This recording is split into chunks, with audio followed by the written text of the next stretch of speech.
All right. Howdy, howdy, everybody. Hello, Gabriel. All right. So, I guess since you said hello first, we'll start with your question. I just have to open it up and so let's see here. I've got both computers open right now. Oh. So, just so everybody knows, I've got some weird um like if I look like I'm passing out, it's because I feel kind of strange today. Anyway, all right. So Gabrielle has two questions basically. The first one is uh, how to work on being better at tempo, practicing with a metronome, and first of all, I don't know that there's a book you can do. Oh, okay, I take that back. There's a book. I just don't know what the name of it is. There's a book that they used to use for the kids. I just don't remember what the name of it is. You don't really have to have another book. You can just take music that you already have. I think the best thing you can do to work on your timing is this old thing where you take each beat. So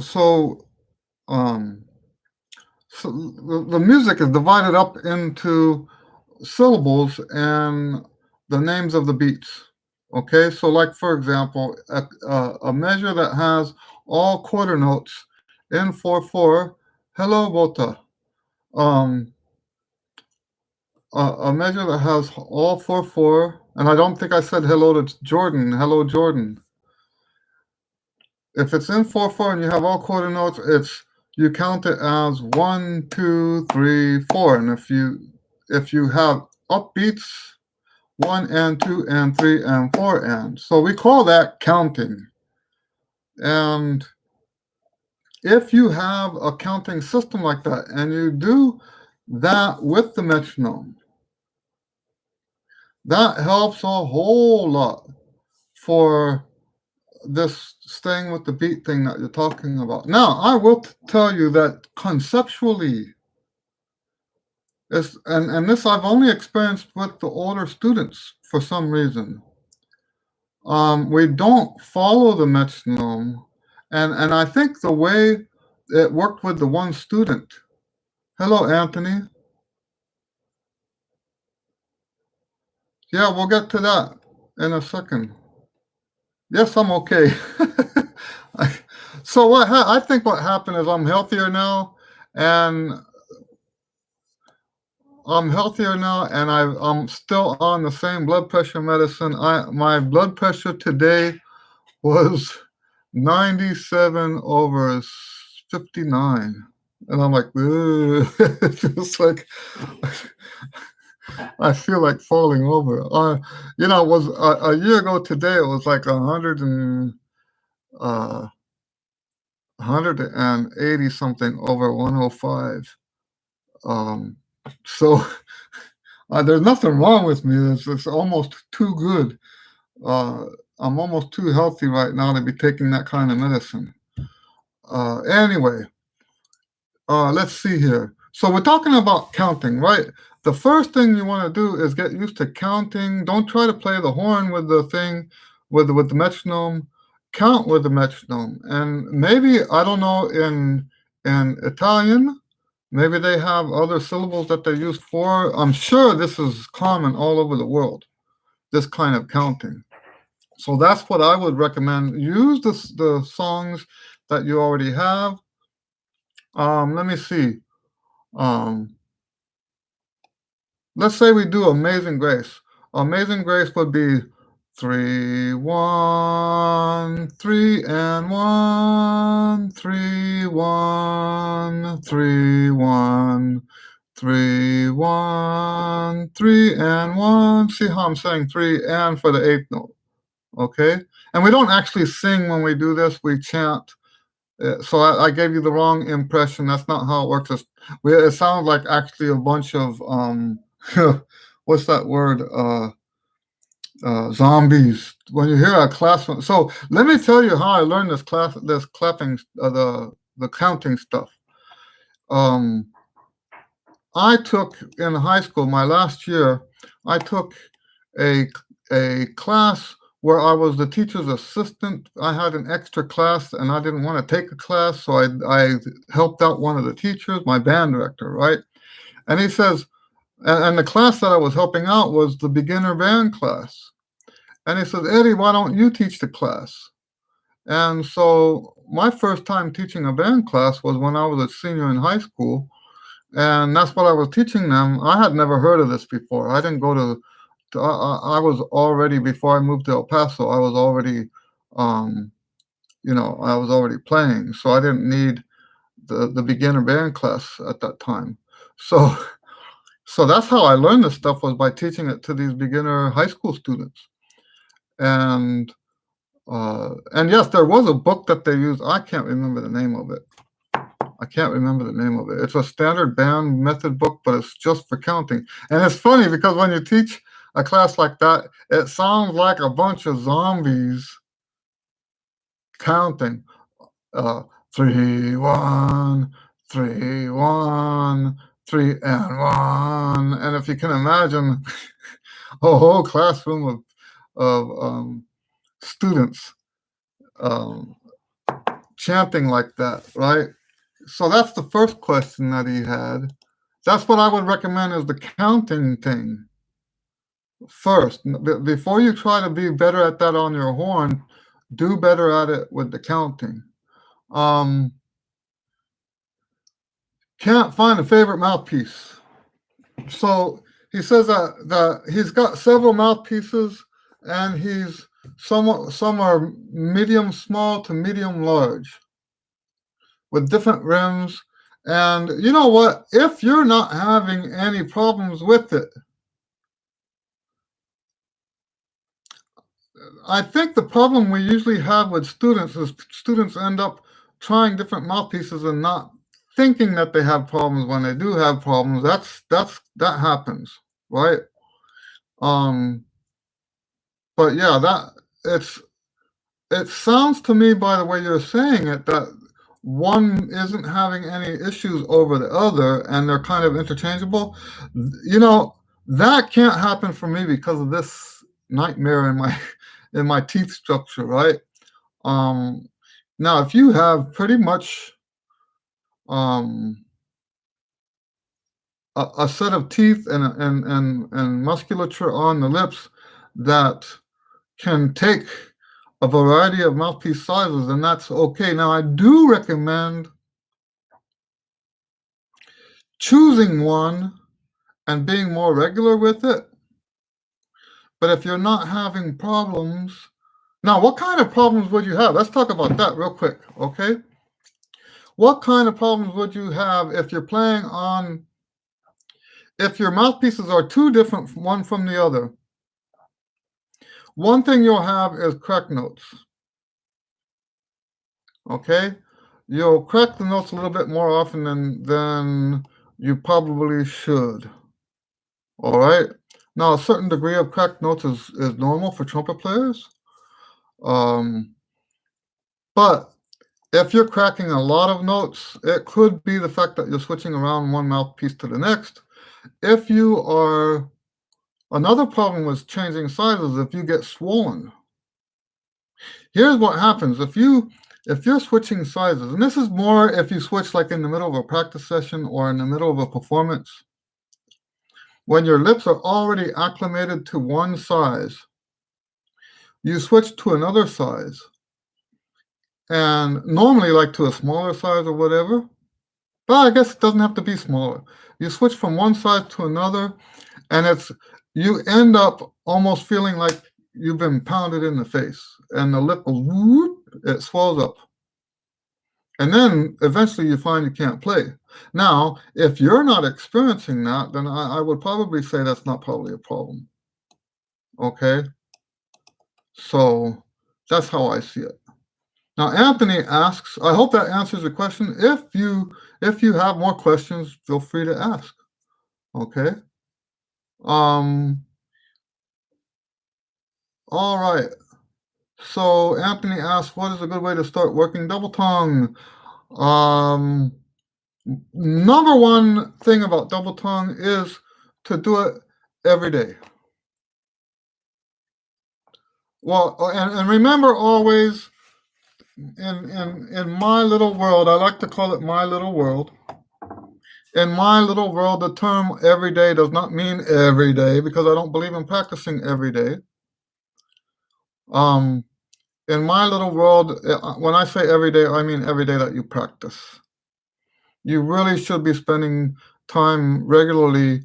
Now, I do believe that if you're not used to double tonguing at all yet, I do believe that you start with syllables first, not on the trumpet. So the word I start people with first is cookie, cookie, cookie, cookie. And that's just for you to get used to where that happens. Where does it take? Where does the mouth hit in the back? Cookie, cookie, cookie. Then we go from cookie to taco. Okay, taco, taco, taco. Now I understand that the syllable is not right. Okay, when we don't say taco when we play.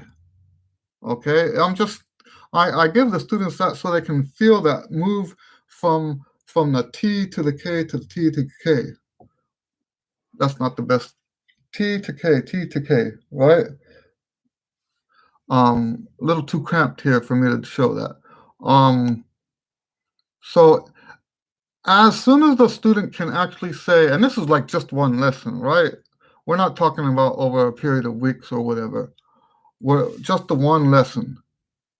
Is ticket okay? Ticket, ticket, ticket. Yeah, ticket is okay. I never thought of that one. I only say taco. Okay. What was it that I used to say? Taco. Oh, do you know why I stuck to taco? Is because in Spanish, when you say toco, you can say yo toco la trompeta, right? So toco is actually I think, the perfect position to get started. Toco, toco, toco, toco, toco. Instead of taka, taco, or tiki, tiki, toco has a more open resonance to it. So that's why I say taco. We go from taco to toco. But in reality, what we're doing on the horn changes as we go higher in pitch. So as we go higher, if we're double tonguing high notes, it's tiki, tiki, tiki. And if we're going to the low notes, it's tuku, tuku, tuku. We want that opening. Okay, so that's what we do first. Then I have this. There's an exercise, and let me get the book so I can.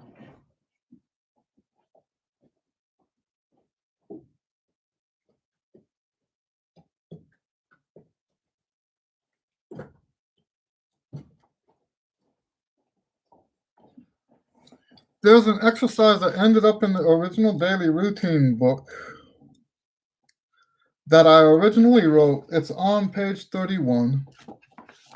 I originally wrote it as a beginner's exercise for double tongue. And you basically hold a long note. See, the problem with double tongue when you first learn to double tongue is the air. Remember, all of my fundamental books are based on trying to keep that same air all the way throughout in every exercise. And I actually say that when you get to the double tongue and the triple tongue, that's like putting a gold stamp on your routine for that day. And I won't go into why I say that, but this exercise, number 45 in the book, you're going to play a long note, and you're just going. So it's 4 beats in a repeat, and you're just gonna double tongue the last 16th notes of those 4 beats. Watch.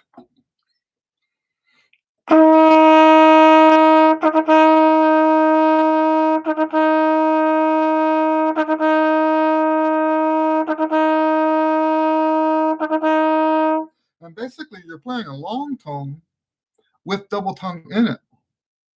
And then the next, so then let me say this while we're at it. In the Daily Routines book and almost all my other books, if I have a caesura on the exercise, like this one, after you finish that, what I just played, there's a caesura after that.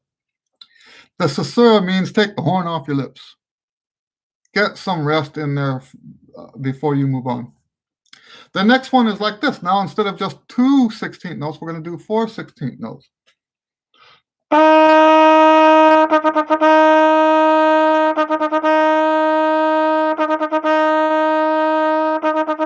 Now, if you can't do that, if your double tongue comes out lopsided, you go slower than what I'm doing. You can go. I've had students do it this slow before.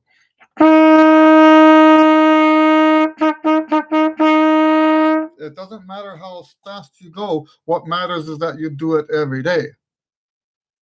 And you just keep expanding that until you get to where you're playing all 16th notes in the measure. And you're doing it like it's a long tone. So that's how I get my students started on double tongue. Because of this, because it's the same expansion concept that we're using all the time on all the other stuff. It's the same expansion concept. And my students hardly ever have any trouble with double tongue. It's rare, rare, rare, rare, rare. So that's how I recommend getting started. And then if you don't have my books,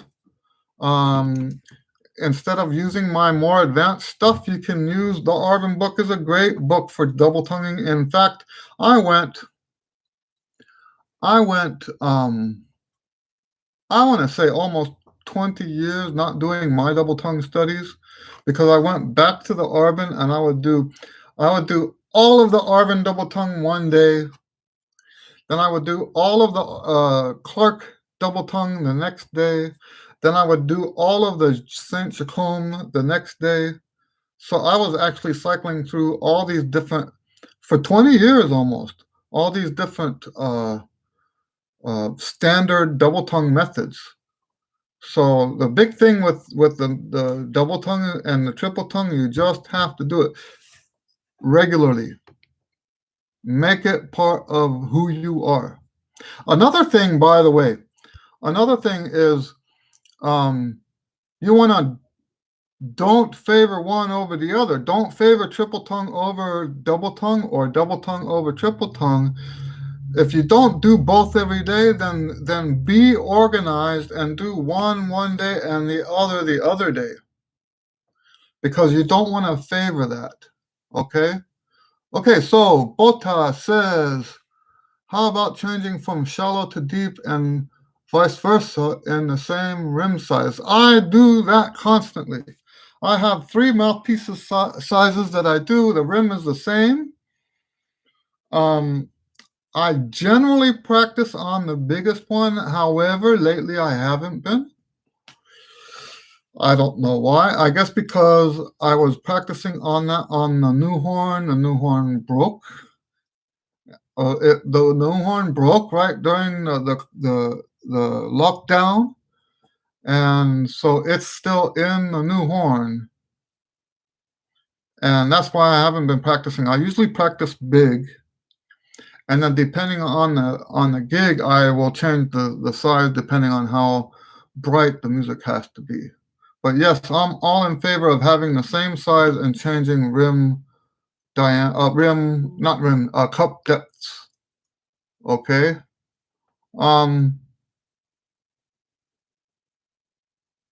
So Jordan asks, going shallow to deep can be difficult at first, but that's where practicing techniques such as long tones can help in fundamentals. Yes, that's true. I can play high on shallow. That's right, That's what we do. Well, this is Gabriel saying this. I can play high and shallow while I find very easy deepest. Oh, okay.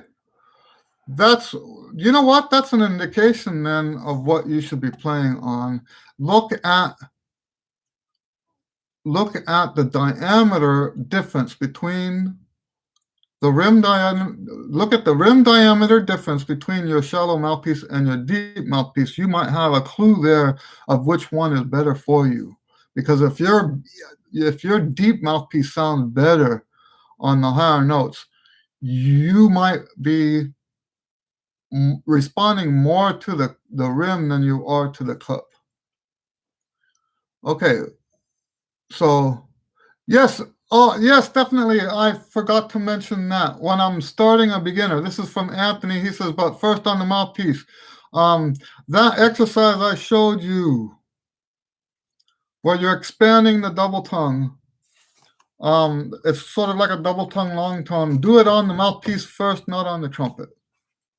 That's correct. Thank you, Anthony, for bringing that up. Jordan says, I used to use a very shallow mouthpiece, but I switched to a deeper mouthpiece for practice fundamentals. Good. It seemed to increase my range. That's correct.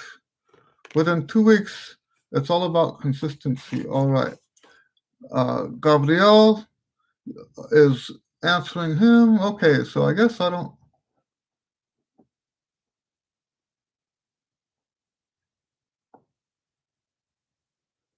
Okay, good. You guys are having a conversation.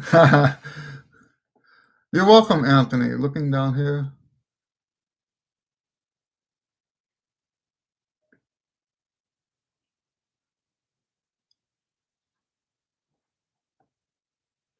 The deeper mouthpieces, this is Jordan. The deeper mouthpieces help building muscles in your jaw and mouth to practice efficiently. That's kind of bizarre. All right, so Volta is asking, I wasn't able to play on shallow mouthpieces at all. That's before God answered my prayers and you helped me play a completely different way. Well, that's good, Volta. Good. Wonderful. Okay, so let's see here. All right, so I also have some other questions. So, but you know what?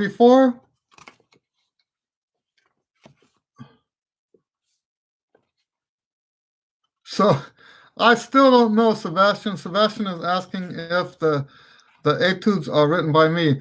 By this time last year, I already had confirmation that they chose my etudes. Oh, that's great, Volta. He says that he can now play on the Bobby Shoe lead mouthpiece. You know what? You used to send me recordings of you playing. I'd love to hear you again. I think it's like a year later now since the last time I heard you play, and I sure would like to hear what kind of progress you've made over this past year. So if you have time, send me a recording like you used to before. Anyway, so let me get to these other questions.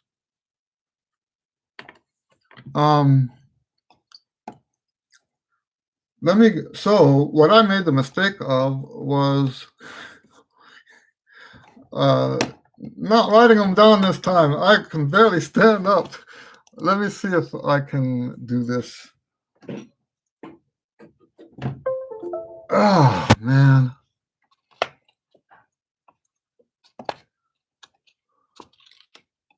So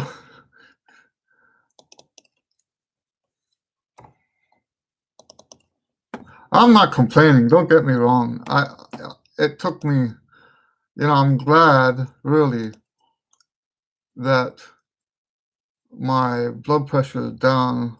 It is kind of, I guess, dangerous to have it down this low.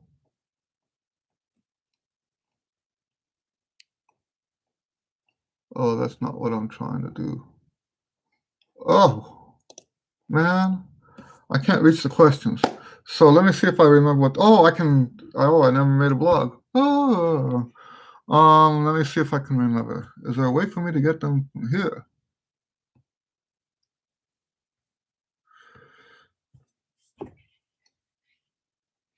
So the questions were. Let me see. So I already answered.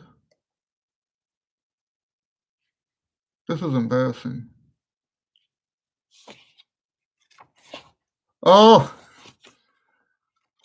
it's 1:30 in Romania right now. Well, I tried to like find a good time for everybody, but there's, it's people are watching this from all over the world. I appreciate that you've um come out and hung out with us tonight. Anyway, so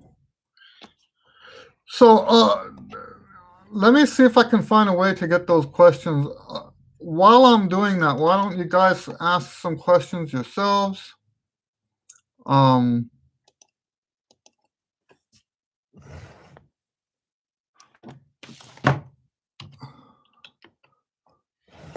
okay, Jordan has a question. When you started playing trumpet, was there a certain exercise you used to help you with range?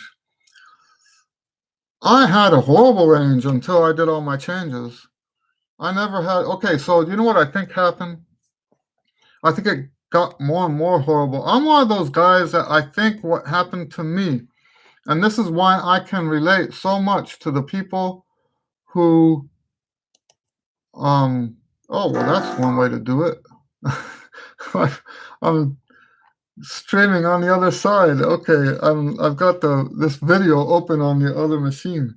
Um, so I think I was one of those guys that was overly enthusiastic and ended up hurting my chops.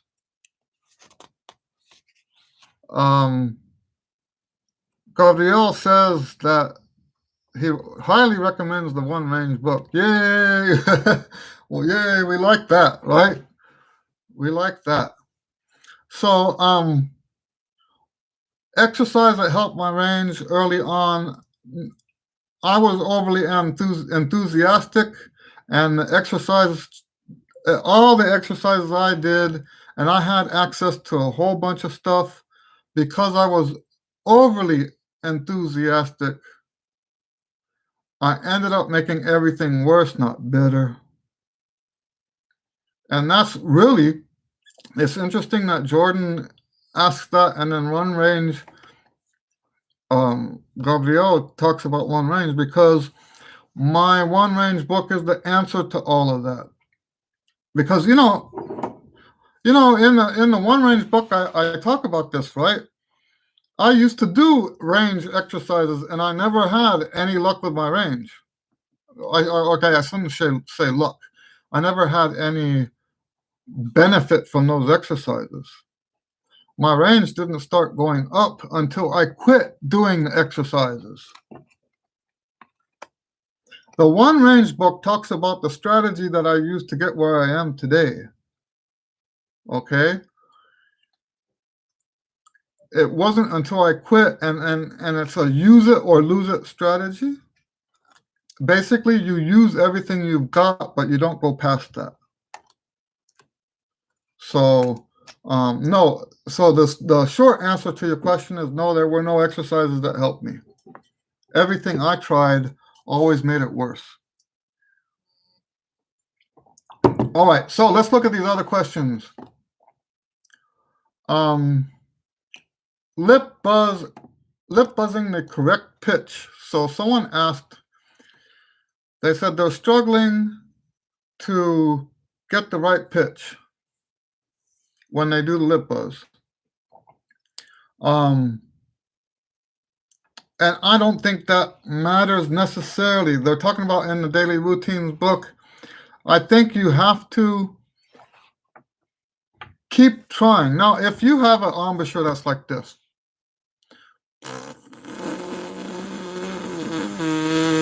then you have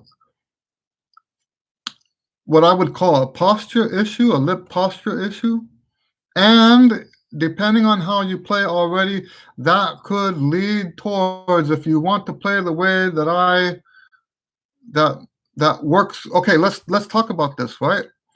If you play like that, where the lips are basically curled out instead of curled in, that's I tell people that's basically a trombone embouchure, right? If you want to play trumpet embouchure, you have to have this posture. I'll get closer so you guys see.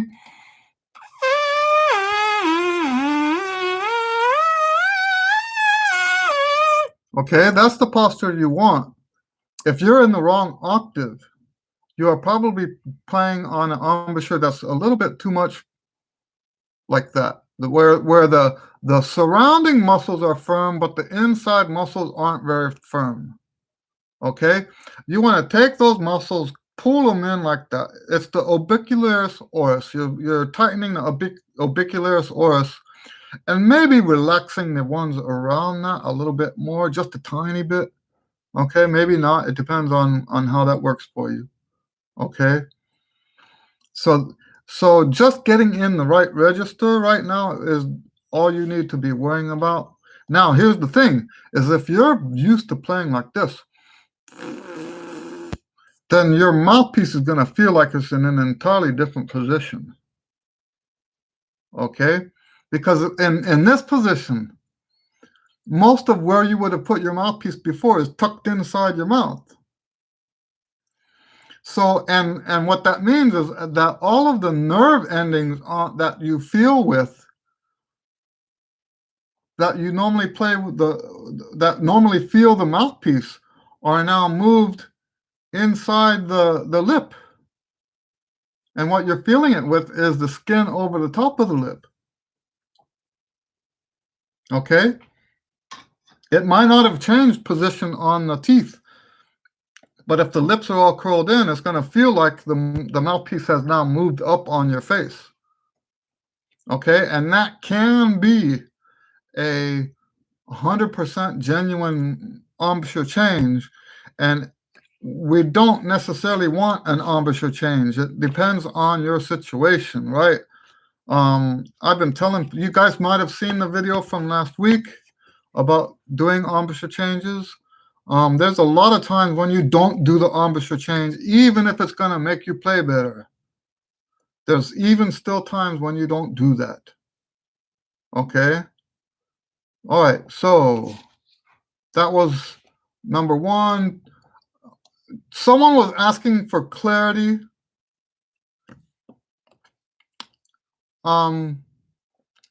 They wanted to know, after they watched that video, they say, wait a second, are you telling me that you make the lips tight first and then you put the mouthpiece on? And I just wanted to follow up in this and say, yes, that is correct. Actually, I have very few rules in my lessons. That's one of the rules. Make the embouchure first, place the mouthpiece embouchure on, the mouthpiece on the embouchure, then breathe, then play the horn. Okay?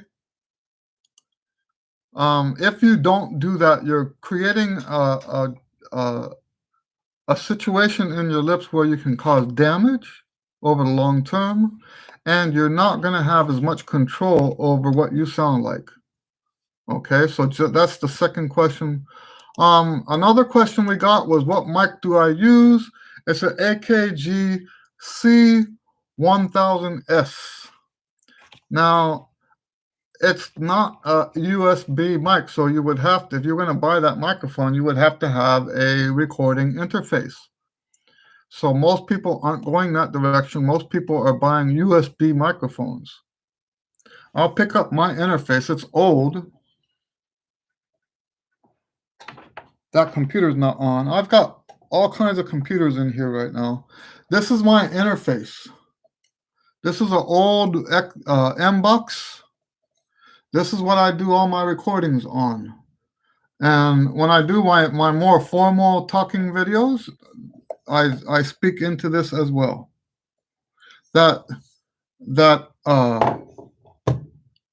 AKG microphone is good for trumpet and it's good for speaking. I got a great deal on it. I got it used. I normally don't buy electronic stuff used, but I looked at the thing on eBay and I just had a good feeling about it, and I was right. It looked brand new. He said he had only used it a couple times, so I got a great deal on that. All right, so one more question here. What are the tonalization studies good for? So this is the context for this one is we were talking about it's not the tonalization studies are not just scales, and that kind of blew this guy's mind, right? If they're not just scales, what are they? And it's a little bit more complicated than just. So what am I saying? Basically, the tonalization studies, the way they work, it's especially true for the high notes, but it's true for all of it, right? As you go higher, you know what? Let's say this right out. Playing higher is not about trying harder. That's a myth. You don't, and I think sometimes we think that's the way it is because we look at people like Maynard, he's turning red, right? And it just looks like they're trying so hard. But then you see someone like Alan Vizzuti who's not trying hard at all. Alan Vizzuti is when it comes to like playing high notes, that guy doesn't change any color whatsoever. And he's got like white skin, right? Whiter than my skin. So he's more likely to turn red, right? And with someone like that, how is it possible that he's the reason why he's not turning red is because he's not blowing his brains out, right? He's not pushing so hard that that it's pushing the blood vessels to, you know what I mean? He's not flushing the face with blood that way. And what that suggests, now I'm not an expert on Alan Vizzuti. I've seen him live a few times, but I'm not an expert on him. What it suggests is that he's got the balance right. And the guys that turn red, and yes, I'm talking about some awesome players. Bud Herseth used to turn red. Maynard used to turn red. You pop your eyes out. Be careful with that. Sebastian says he doesn't get red, but his eyes pop out. I know what you're talking about. There's that pressure behind the eyeballs. You have to be careful with that. Okay, so that's what I'm saying is if you got the balance off, you're probably pushing harder than you have to. And that's what's nice about players like Alan Vizzuti. There's others too that don't turn red at all. And it's not just turning red, by the way. It's not just that. It's just that that's one of those indications. I, by the way, also turn red if I'm playing too loud. Bota says his daughter says he turns purple. Yes, Gabriel, that's exactly what I'm saying, is that the balance, if you're pushing too hard. Now, here's what happens. Let's talk about that a little bit. What happens, the reason why that happens is because a lot of times you can't hear yourself and you're trying to play louder in a context where you can't hear. So like when that happens to me most here at home, it's because I have headphones on and I'm trying to hear the other tracks and I'm trying to hear myself, and if I don't get that balance right, I do turn red pretty much. So, but yes, that's really what we're looking at. So anyway, the point I'm making is that the tonalization studies help you find that balance. You're training your ears, and the way I like to describe it is that you have these micro movements that happen in the mouth. What happens as you go higher is that the movements in the mouth become increasingly more subtle. You need more dexterity to play high, not more power. And in fact, if you want to play louder up high, which is a physical contradiction, if you want to play louder up high, you need extreme amounts of finesse. Okay, so that's the tonalization studies help you with that, as long as you're using the ones that go up to your range. Okay. Anyway, that covers the questions I had there. So good. Let's see. What did I miss here? Jordan says his problem was he used to play with the smile technique when trying to play high. Yes, that's a big problem, isn't it? That's what they used to teach in the Urban Day. You know that. And also listen the video on embouchure tips was oh, I see. That's from Gabrielle. Yes. I agree. It's about curling in. Oh, they was talking about the mouth. Okay.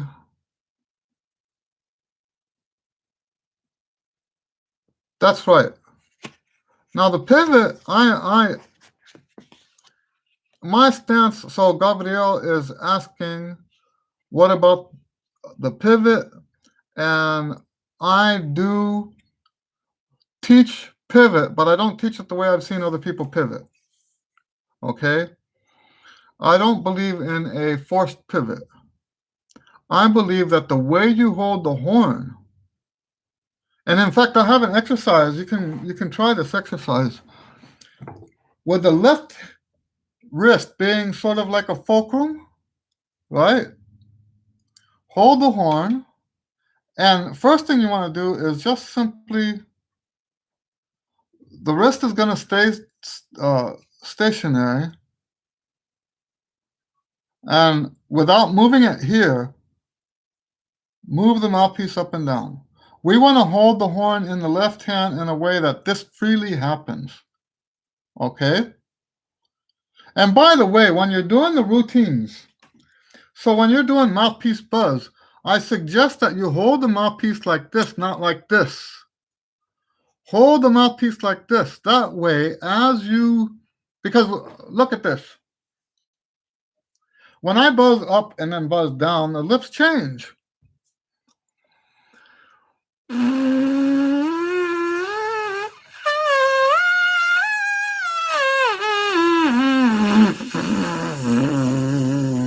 And the lower you go, the more exaggerated the change is. I just realized I'm spitting all over my new computer. Sorry about that. But that change needs to be accommodated in the mouthpiece. If you're holding the mouthpiece like this, it's not going to accommodate any change. Okay? So we want to hold the mouthpiece delicately like this so that it will just naturally follow the contour of the lips as they move.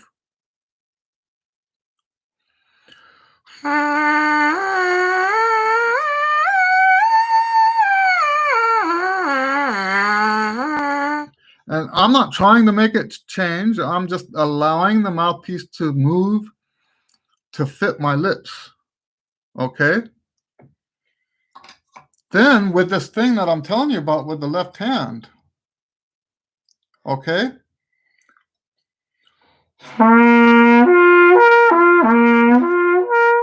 And those are very subtle movements, but you can see that the left wrist is actually responding to the movements that I'm making with my lips.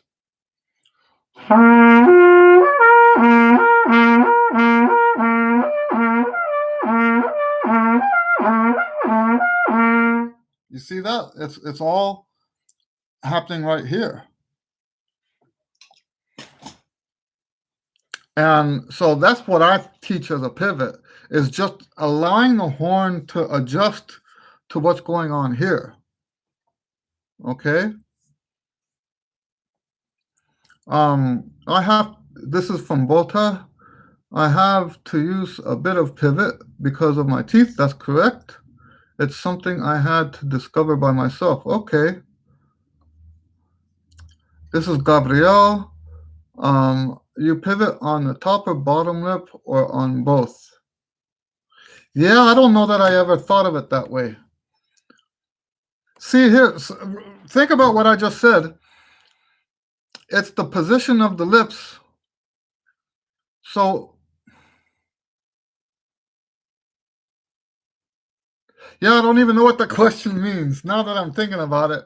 What do you mean by pivot on top or bottom or both? What do you mean by that? Because see, I don't understand what that means. Are you saying that the bottom lip stays stationary? Like the I don't think I have a problem with that. Oh, I see. You press more on the top lip. So you might be an upstream player, and I don't want to get too deep into that because I'm not an expert on that. I've taught a lot of those students, and it is a different way of playing. But um, so here's what I don't want to get into. You know, there's the Reinhardt method talks about like all these different ways to pivot and all that.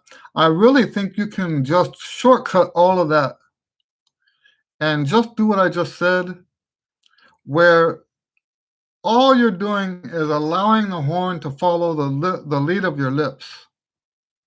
Then it doesn't matter which one you are, right? So Reinhardt was the one who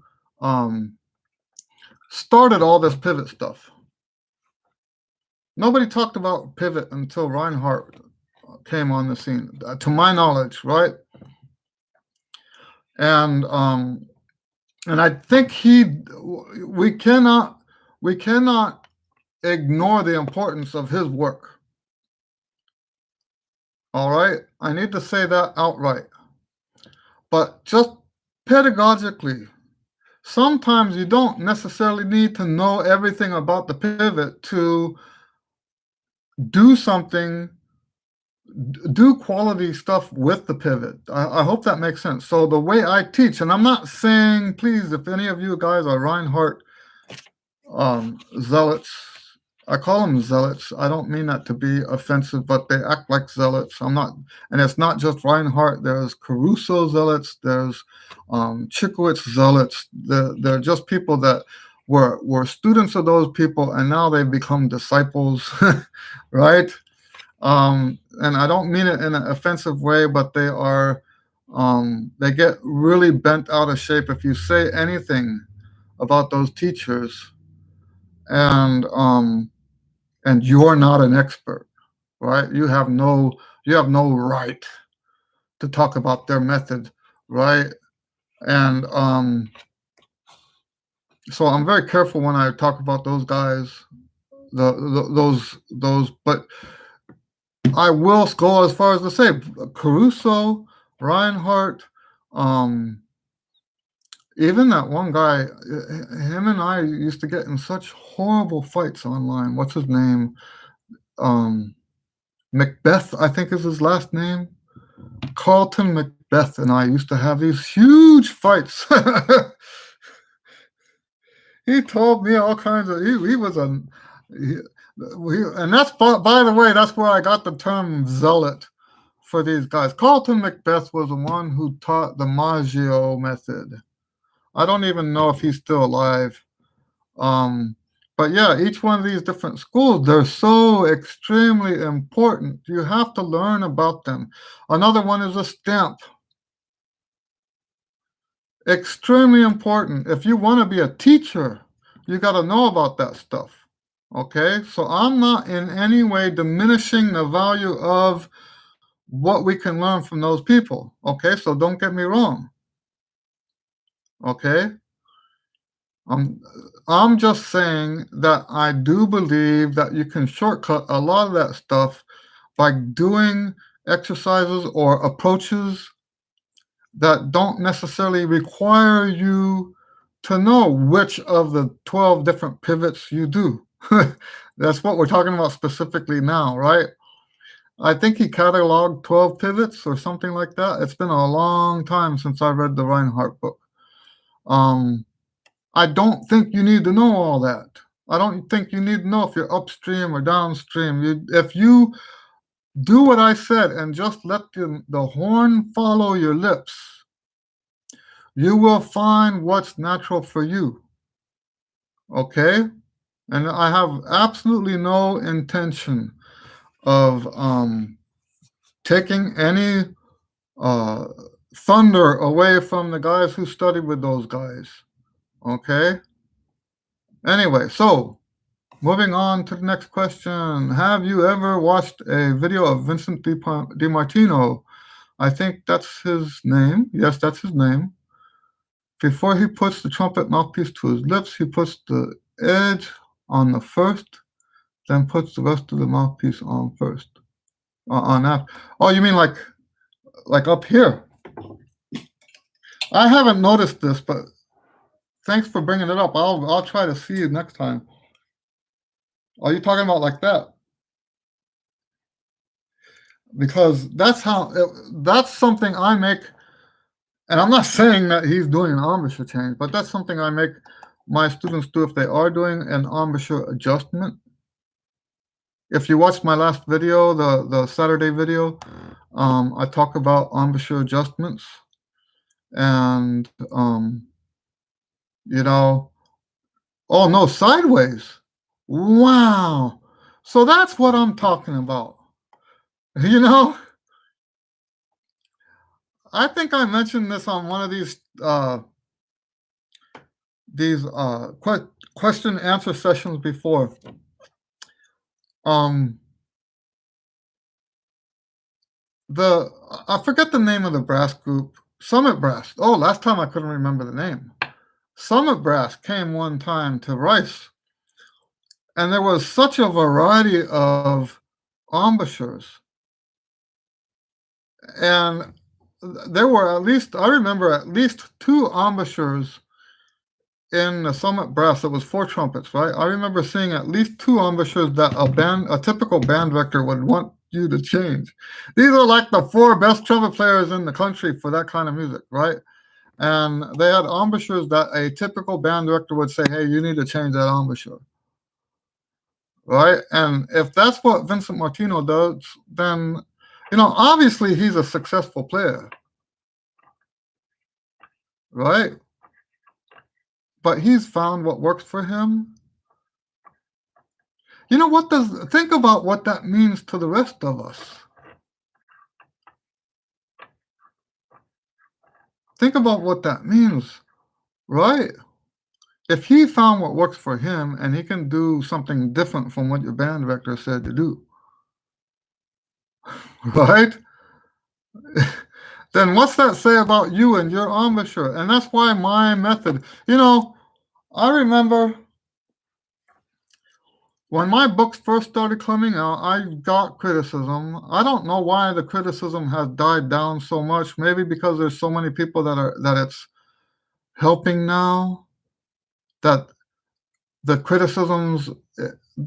So if you have theoretical criticisms, if you object to my method because of some theory that you believe, that's entirely different from saying, hey, do you know what? This guy over here that says it's a great method because it helped him so much.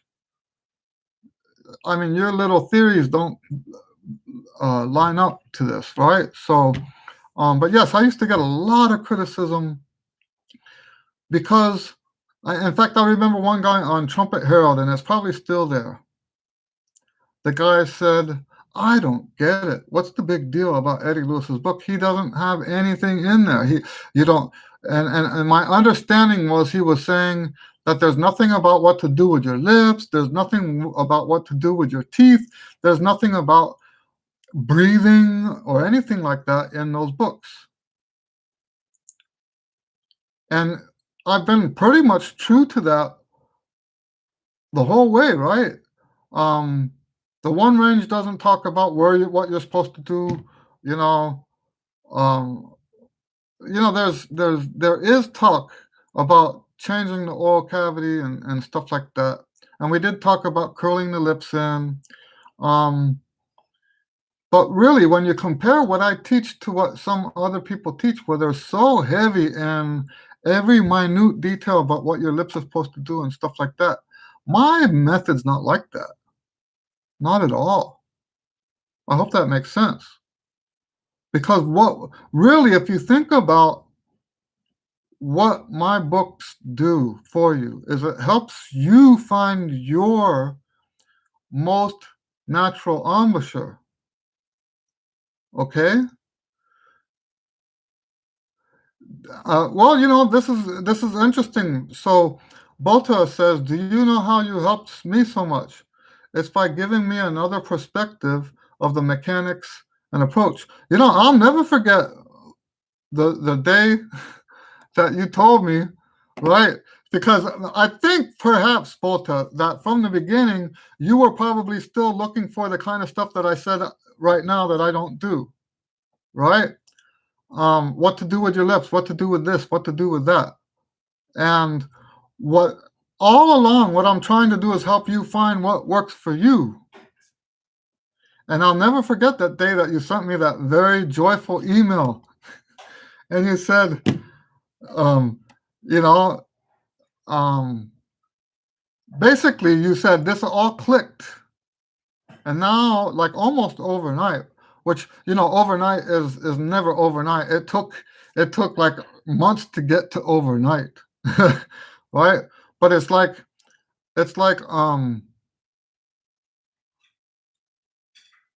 you know I remember that email because you were basically telling me that it wasn't anything that I told you to do with your lips or anything like that, but you found what works for you. And that's how this works. That's exactly how this works. You know what? Let me tell you where this all comes from. And I don't mean any disrespect to my past teachers, okay?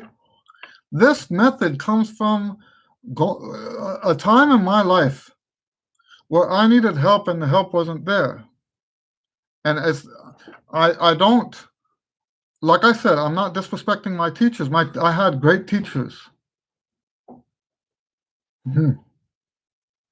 Yep, I've had great teachers, but they couldn't help me with what I was having problems with. Okay, they couldn't help me.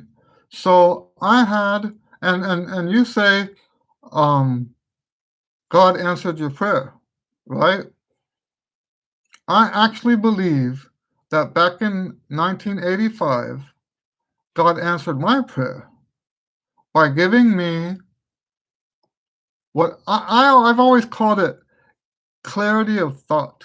I actually see things when I pray for wisdom. I get this like clarity of thought. Things start to look a certain way, and I start to see like the truth of things, right? And I knew I shouldn't say I knew. There were things that just made sense to me at that point. And when I started this method, I knew that I was an idiot. Think about that. I'm still using that same method that I started back when I knew I didn't know anything about how to play the trumpet right. Let that sink in. The one given that I had, the one truth that I had to work with was that I didn't know what I was doing. So the method was was basically built on that. I didn't know what to do with my lips. I didn't know what to do with my air. I didn't know what to do with this, and I didn't know what to do with that. All this stuff that these other methods teach, I had no access to that. I had no access. All I had was this um, moment of clarity, and I rebuilt my playing based on that clarity. And I knew that if I confronted these issues on a daily basis, so that to me is what the routine is. The routine isn't, um, it's not a series of exercises in the sense that the push-ups make you stronger, right? It's not exercises like that. Those exercises are designed to push you against your weakness so that your weakness is exposed every single day. You're going to confront your weakness every single day that you practice, right? Remember, I don't practice every day. Um, when you do the routines, whether it's the daily routines or the Chops Express or the new Chops books coming out or my quick warm-up that I wrote, they're all following the same structure, right? You are confronting your problems every single day. And it's the way that you confront those problems that gives you those opportunities, like what Bota is talking about, where you're like, oh, that makes sense, right? Now I see.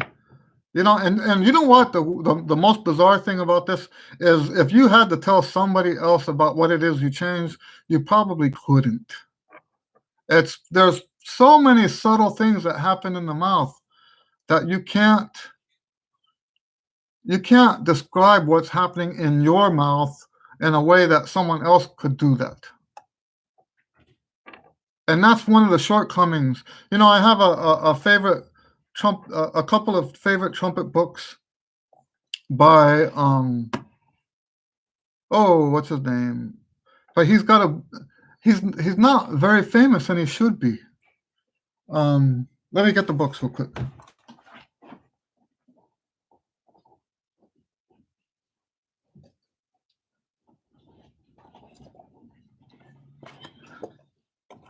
The guy is Dr. Robert Wiest. This is a wonderful, wonderful book. Famous trumpet players. They're quotes. He's got a whole bunch of quotes by a bunch of different trumpet players. I don't know if these books are available anymore. I don't even know if he's still alive. I got these books, I think. Okay, I got these books 20 years ago. We traded, by the way. This is like one of the best trades I ever did. I sent him some of my books. He sent me 2 of his books. Keys for Natural Performance for Brass Players. Wonderful, wonderful books. And in the book about natural brass playing, he actually talks about what we're talking about now. He says, well, I'll paraphrase for you. He says basically, when a pro is telling you how they play, they're telling you how they play, and they're using their words to describe something that you couldn't possibly understand. Because it's happening inside them, and what you feel inside of you, those words don't mean the same thing. Right? In this regard, there's no science to this. Okay? And that's what he's talking about, natural performance. To him, natural performance is when you find your best way to play. And I can tell you that nobody, and this is what we're talking about with Bota, right? Nobody can tell you how you're supposed to play the horn. And that's where the daily routines come in. Gabriel says, when you talk about the pyramid in one range, I don't see lip bending. Shall we practice that or not? Yes, we do practice lip bends as part of the long tones. Okay? So yes, when we're talking about this stuff, the trumpet pyramid and the one range approach and the routines, these all work together to help you find your best way of playing. And sometimes, yes, sometimes what happens with that is that you discover that you've been playing wrong all this time and you end up having to do an embouchure change. Okay, that does happen. Okay, so Bota says exactly. I tried to explain that to some of my fellow players here, and I can't really do that, even with my kids, which are both trumpet beginners. Yeah, so that's exactly right. That's each trumpet player, and it's mostly because what's happening for us to play the trumpet, most of it's happening internally.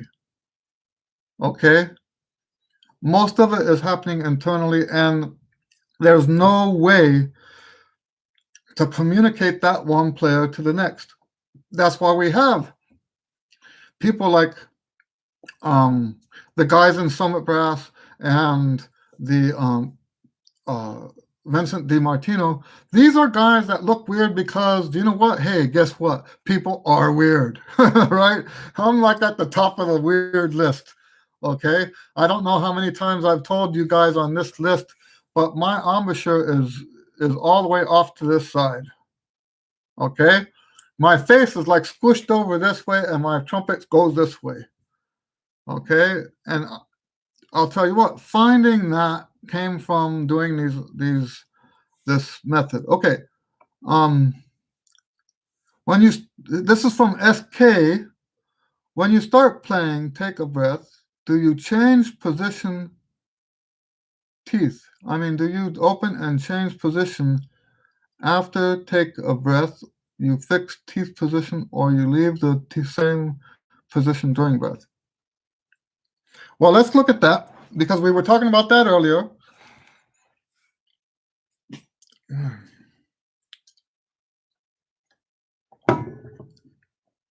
We want to make the embouchure first. Place the mouthpiece on the embouchure. Okay, I'm making the embouchure. It's just the same embouchure I make when I lip buzz. I'm not doing M, okay? M doesn't help. I can do a loose M, M. I can do a tight M, right? I'm not happy with the whole M thing, okay? When I do a lip buzz at, let's say, F, I can feel exactly how tense those muscles are. And now I can do that same feeling, right, without actually having the buzz yet. So we make the embouchure first, place the mouthpiece on the embouchure, then breathe. Now I'm opening my mouth like that. The embouchure is still firm, but I'm opening, so I don't think I'm moving my teeth at all. Okay? That's how I breathe. What we don't want when you breathe, because this has ruined thousands of trumpet players. We don't want this. Okay? This is how a lot of people, and this is, by the way, why we have this rule. I told you I have very few rules. This is one of the reasons why we have this rule, because if you do it the other way, if you put the mouthpiece first, then breathe, and then make the embouchure, the lip underneath the mouthpiece is still stretched out. Let that sink in. If you do it the other way around, the lip underneath the mouthpiece is still stretched out when you're playing. I'll show you the wrong way now. I can't even play that way now. It hurts, right?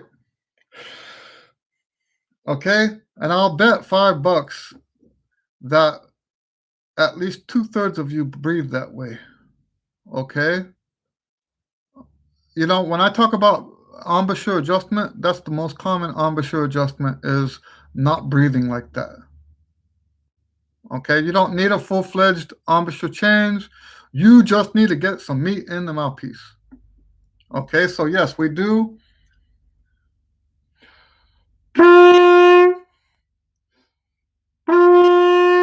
Okay? I don't think the teeth come open. I think you just get enough gap. Now, let me tell you this. If you're not used to putting the mouthpiece like that on a firm embouchure first, then you should probably breathe through your nose for the first week, maybe a month even. Okay, so that you can get used to what that feels like. Don't try to breathe through your mouth because that messes everything up. So breathe through your nose first. Okay? I hope that answers your question. Jordan says, I'm thinking about buying your book. What kind of exercises are included in it? Well, if you're talking about the one range, oh, yes, it says one range. Right. Gabriel, he answers your question right there. There's no exercises. And I told this story a few weeks ago, right? I had because on my banner on Facebook, I have the advertisement for that book. And a friend of mine, I was playing a gig, his gig, he's the leader. And he said, Eddie, bring your book. I didn't know you had a range book. And I handed him the book. He eagerly, he opens it up and he looks and it's all text. he, all his eagerness went away and he handed it back and didn't say another word. Some people, that's just not going to work for them, right? There's no exercises in the book. It's just like Gabrielle says, it's a strategy guide. Oh, and yes, that's what we were just saying that. He says, how about breathing through the nose? You breathe through the nose when you think that the breathing through your mouth is going to screw up the changes that you've made. Okay, if you're vulnerable, if your embouchure is in a period when you're vulnerable to breathing, don't breathe through your mouth. Okay, breathe through your nose. And by the way, in the not the daily routines book. Okay, there's a lot of changes in the newer books that aren't in the daily routine book. Eventually, I'm not going to even tell people about the daily routine book, but I can't do that yet because I don't have the other books written yet. And it's not that it doesn't work, it's just these other books are better. Okay? But there's articulation exercises, or even the lip slurs for that matter. There's some lip slurs in the CHOPS series that you're supposed to breathe in the middle of the exercise, but you're supposed to breathe through your nose and keep the embouchure firm and then continue. And this is especially true with the range, not the range, what am I saying? The articulation studies, because we don't want you to change embouchure. It's easy to change embouchure when you're breathing. So don't allow that to happen, okay? Don't allow that to happen. You get to the sustained note, take a breath, and then start the next note. That way there's no interruption in the embouchure. You're welcome, SK. Jordan says, does it show diagrams? I'm curious. I had to take, there are some tables that show like what you should do on different days of the week. Okay. There's no pictures like what to do with your lips or anything. No, nothing like that. Okay. All it does is tell you what to do with your time. That's what the book is about. And you can make it work without buying any other my other books. The only thing about my other books is that they make it easier to do this stuff. Okay? They make it's more convenient. But if you don't mind altering the exercises that you already do so that they fit what the book says, then you don't have to buy any of my stuff. And in fact, I mean, think about it. That's how I got the material in the first place. I didn't just one day say, oh, I need to write new long tones. I took the Chikowitz exercises and I modified them. I took all the staples. My articulation exercises come from the Clark book, the Clark characteristic studies. I changed the order that the slurs happen because I think the order he had was based on how hard they were. So like it was more of an educational tool and not a routine. So I changed it so that it would be more consistent with my um, uh, expansion concept. So you're actually, when you're doing the articulation, you're expanding how much tonguing you're doing. You start off with more slurring. By the end of it, you're tonguing every note. Okay. So which book do I say is my favorite? Um, which book is my favorite? I never thought that way. My favorite. Which book is my favorite? I've written dozens of books. I think my favorite is the duet book, which has nothing to do with what we're talking about. But I think because and why is because the duet book is just fun, okay? And it's so yeah, that's my favorite is the duet book. It's got 101 duets in it.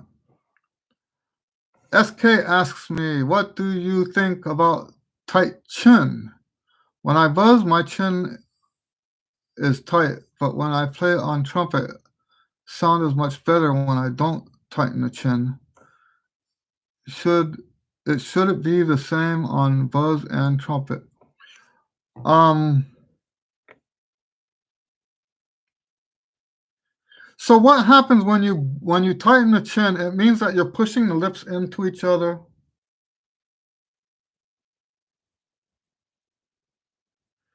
Um, that's a question I haven't considered before. See, I had the opposite problem when I first came into this because my teachers all told me open, open, open, open, right? I I went through this really weird time from about see, my first double C was in I want to say not public, right? I'm not talking about public. Public was 1990. My first double C at home in the practice room was um I want to say 88, 89, somewhere around there. And but for about 4 years it was really, really bizarre to hear me play high because I was told all the time to be as open as you could possibly be at all times. Um, and that's not true. Okay. As you go higher, the oral cavity has to get smaller. Okay. As you go higher, the oral cavity has to get smaller. I hope that makes sense. And that involves this too. So I have always had the oh, tight is as in flat. Okay. Well, then you're no, I think you know what I'm gonna say? Listen to the sound, don't worry about all that. I thought you were talking about a bunched up chin, so just disregard what I just said in terms of what we're talking about with you. Um, do what sounds good always. That's all. It does, and that even doesn't even um that's even just as true for the lip buzz, even though the lip buzz is always going to sound like a lawnmower, but you can still have like slightly better lip buzz sounding, right? Um, so Jordan, so there's two Jordans now. Jordan Koo asks, how do you obtain the infamous double C? And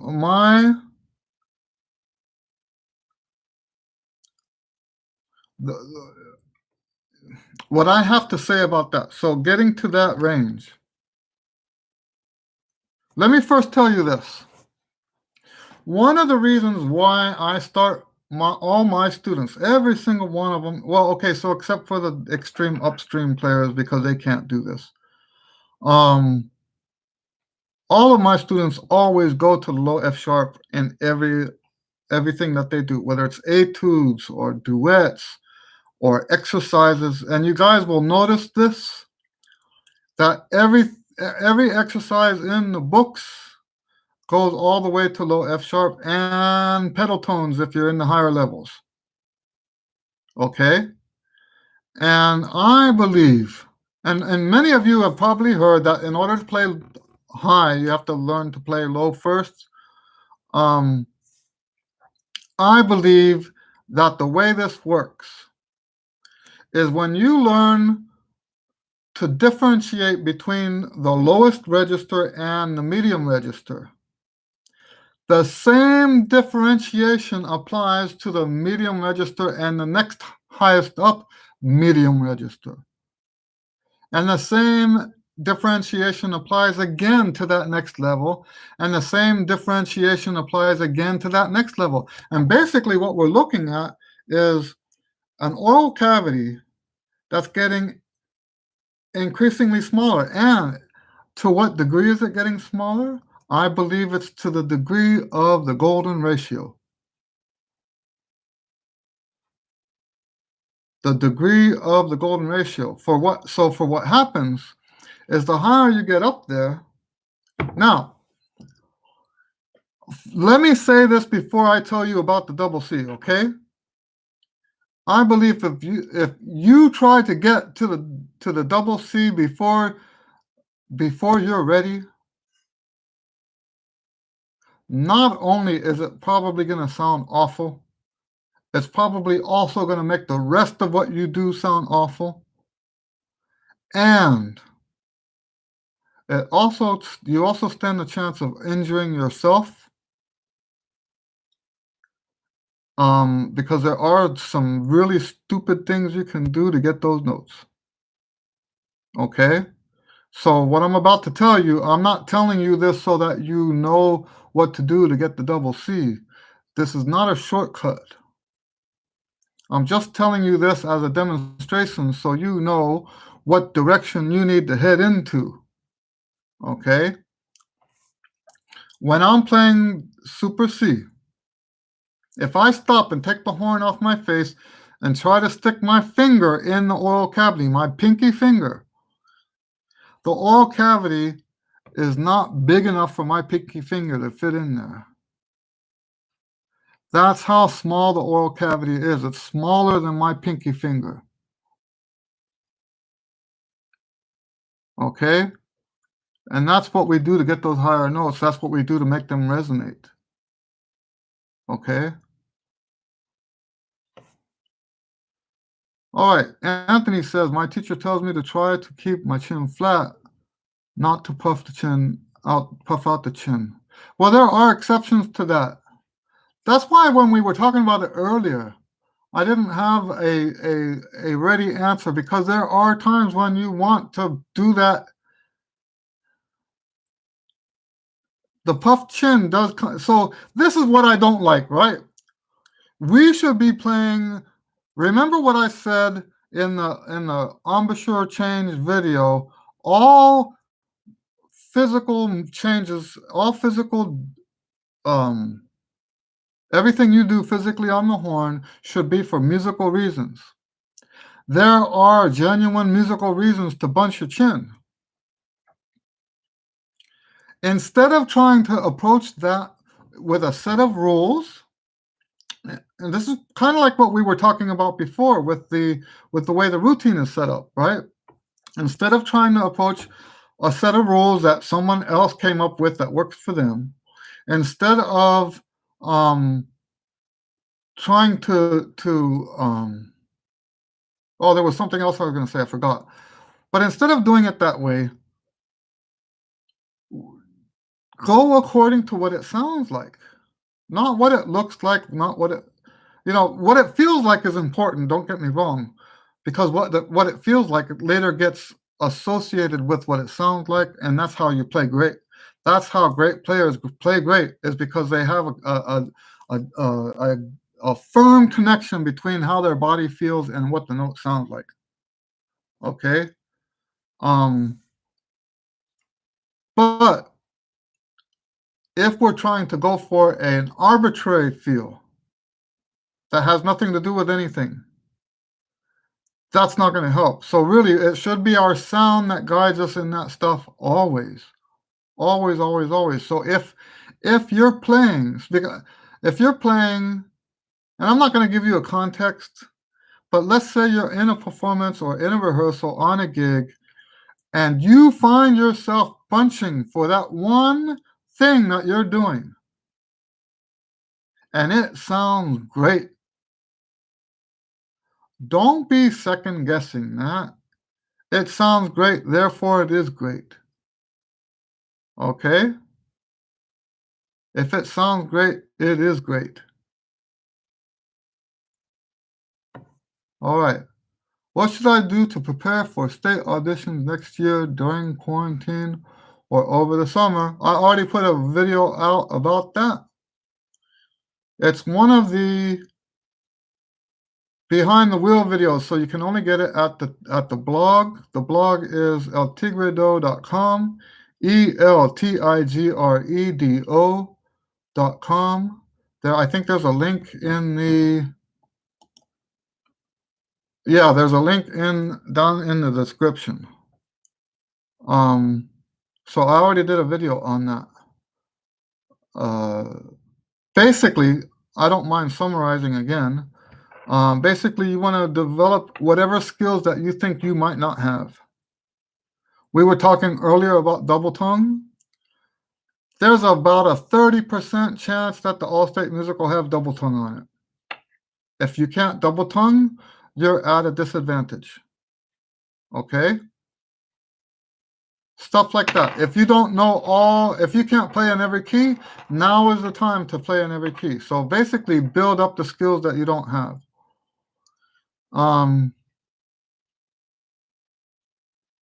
Take a toy for dogs, remove the whistle.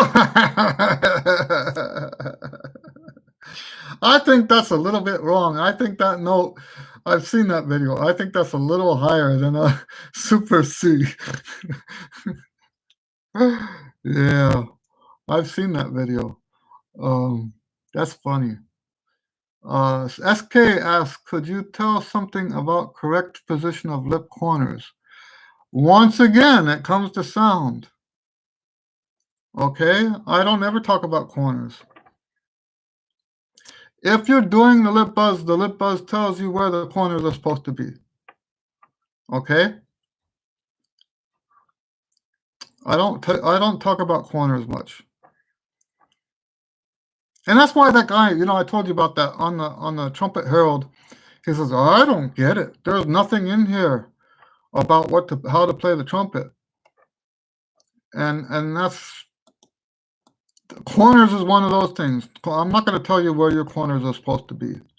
If you do the lip buzz, if you do my routines on a regular daily basis, your corners will be where they got to be. Remember, I told you earlier in this video that the whole point of the videos is to force you to confront your problems. If you do the routines on a daily basis, your corners are going to go where they're supposed to go because you won't be able to play the routine without that. All right. All right. So, hey, I actually got to the end of it. All right, we're an hour and a half this time. Any other questions real quick before we have to wrap up?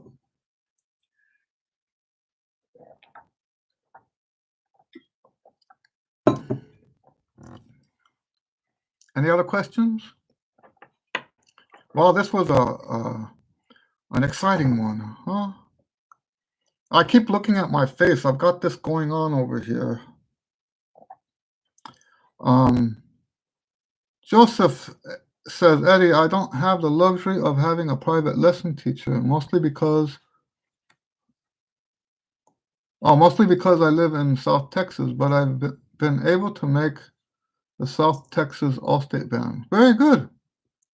Oh, the Texas All-State Band. Very good. Anyways, I've always wanted criticism from an actual trumpet player. Could I send you some video of me playing, and you provide critique. Um, I've been doing that for people down in South Texas. So yes, I don't have a problem with that. Um, I don't have a problem with that at all. So Joseph, are you one of those ones that I did that for last year? I know it was through your school. If it was you, I mean. But there was someone, I don't remember the exact high school anymore. I think it was in Brownsville. And the band director sent me video of, I think, 3 or 4 of you guys, if it was you. But no, I don't have a problem doing that. Here's what I do have a problem with. If I say I'm going to do it and it takes me 5 days to get back to you, I almost always follow up. Sometimes it takes longer than others because I do have a lot of stuff going on. So, and that's really as long as you guys are reasonable, I don't mind. So, for example, somebody, I think it was Sebastian. Has Sebastian been on here today?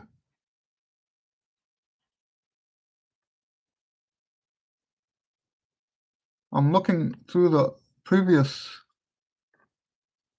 I think I don't remember if Sebastian had any questions today.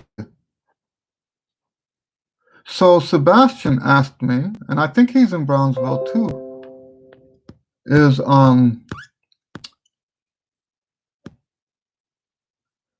He asked me to listen to his improv and tell him what he needs to do next.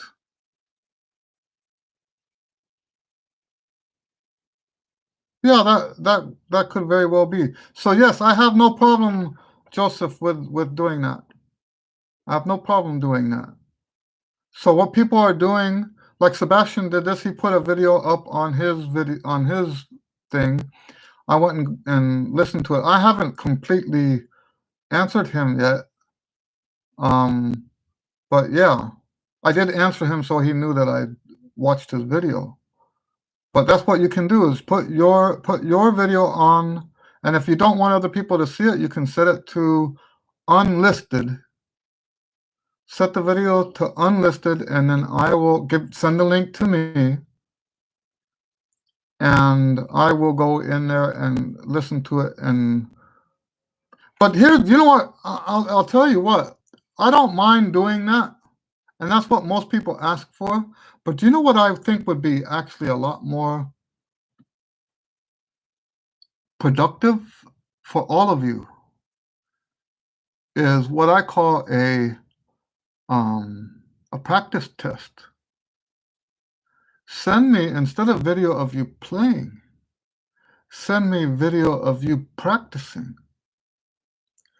And then I can tell you better what to do with your practice time instead of how to play the trumpet. You know, I really believe that opinions on how to play the trumpet, just go to a trumpet forum on Facebook and see how easy it is for just everybody to have an opinion about how you should play the trumpet.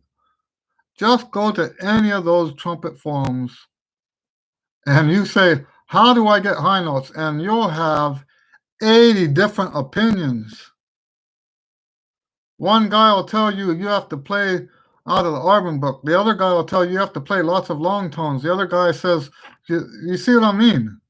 And it's like they have the same answers for every question that comes up. Do this with your bond, you know, all these answers. And really, my strength, not that I can't tell you that. So that's what I'm saying. So like if you're playing a note too short, I can tell you, yeah, that note's too short. Of course, that's going to be my opinion. That note was too short. Right? Someone else will tell you it's too long.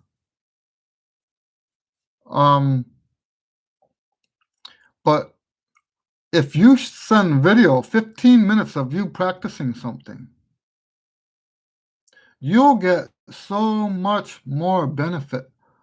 from what I could tell you about that than what you could ever get from me telling you, or anybody else for that matter, telling you what you're doing wrong on a piece of music. Okay?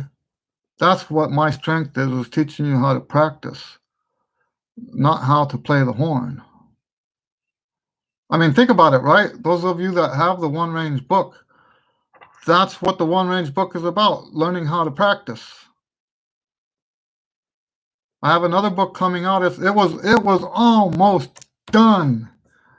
And I'm like in the final editing stages of this book. And I realized that there's a chapter missing. And it's basically, and I wanted it to be out this week, really. I wanted it to be published this week because it's perfect for people who want to make Allstate, right? It's 7 stages that you're supposed to go through while you're preparing the Allstate music. But there's a chapter missing, and I didn't realize that chapter was missing until I had the whole book written, and I'm reading through it and thinking, that's what's missing. So that book is on hold for now. But that's what I'm saying is that's what I teach. I teach you. That's another book that's got no exercises in it whatsoever. All it is a book about how to practice. What do you do with your time? And I've actually got several books like that on the way. The one range was the first of them because it had to be first, because the other ones, if you're not doing, as a trumpet player, if you're not doing the one range book, the other ones might not work. Okay? So that's why we did the one range book first. I've got books coming out. It's been hard lately because of the lockdown. And my book people, they just changed the interface on their website, and I'm gonna have to figure out what's going on with that too. So all the books are kind of behind schedule right now. I would like the whole Chop series to be done by the end of the year. I'm not promising that, but I would sure like that to be done. I've already written a Trumpet Chops Pioneer. It just needs to be put in, on the computer. I've finished, and it's just about, I just need to finish the cover, the Trumpet Chops Apprentice. And then there's just 2 more of the Trumpet Chops books to write, and that whole series will be done. Okay? Anyway, any other questions? Well, very good. Maybe by next week we'll know whether or not I wrote the etudes. Previous years I knew by May 1st. Maybe because this is a Friday, I won't know until Monday. I don't know. If I don't know by Monday, I'm going to assume that they didn't pick any of mine. Okay, which doesn't bother me, by the way. It's not a contest, really. I do think of it as a contest, but not after I've submitted this stuff. I hope that makes sense. Once I submit the stuff, I don't care whether they choose it or not. So, but we'll see. Anyway, any other questions? Thanks for hanging out with me, guys.